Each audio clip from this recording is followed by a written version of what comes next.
4 ton वजनी हाथी ने सुपरमार्केट पर धावा बोल दिया। केक और अंडे खाकर चलता बना। थाईलैंड में एक हैरानकुन मंजर ने सबको चौंका दिया जब अचानक एक देवहक्कल हाथी एक सुपर स्टोर में दाखिल हुआ और खाने की तलाश में चावल के केक्स और अंडे खा गया।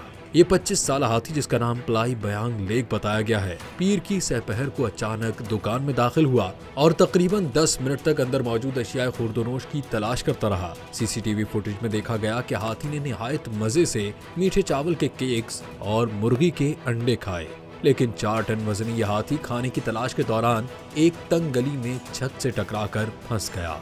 दुकान के मालिक ने हाजिर दिमागी से काम लेते हुए हाथी को बाहर की तरफ हाँका और बिलाखिर उसे सड़क तक निकालने में कामयाब हो गया।